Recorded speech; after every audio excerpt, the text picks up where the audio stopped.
పురాణాల ప్రకారం యక్షుని రూపంలో ఉన్న బ్రహ్మ మీద పరశురాముడి రూపంలో ఉన్న పరమేశ్వరుడి ఈ లింగమే భారతదేశపు తొలి శివాలయంగా ఆర్కియాలజీ డిపార్ట్మెంట్ స్పష్టం చేసింది.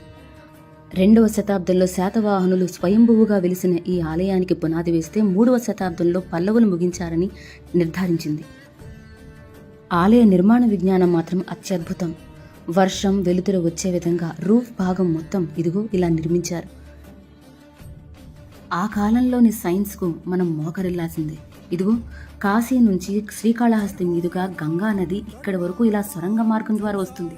ప్రతి 60 సంవత్సరాలకోసారి ఈ లింగాన్ని టచ్ చేసి 4 గంటలు వరదలా ముంచి తిరిగి మాయమైపోతుందట.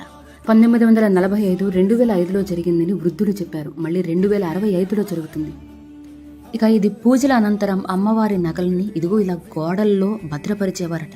ఇక అన్నిటికంటే ఆశ్చర్యకరమైంది ఇదిగో సూర్యుని కిరణాలు ఇలా తిథుల రూపంలోని ఈ 15 రంధ్రాల గుండా వెళ్ళి నవగ్రహాల్లాంటి 9 రంధ్రాల గుండా ప్రవేశించి గర్భగుడిలోని శివలింగాన్ని తాకడం. ఇది ఈ సంవత్సరం జూలై 16, 17, 18 తేదీల్లో జరుగుతుందట. అలా ప్రతి అణువు అత్యద్భుతమైన ఈ గుడిమల్లెం ఆలయం తిరుపతికి 30 కిలోమీటర్ల దూరంలో ఉంది. ఇంకొక ఆలయం ఉందో లేదో తెలియదు కానీ యాజ్ పర్ రికార్డ్స్ ఇదే భారతదేశపు తొలి శివాలయం.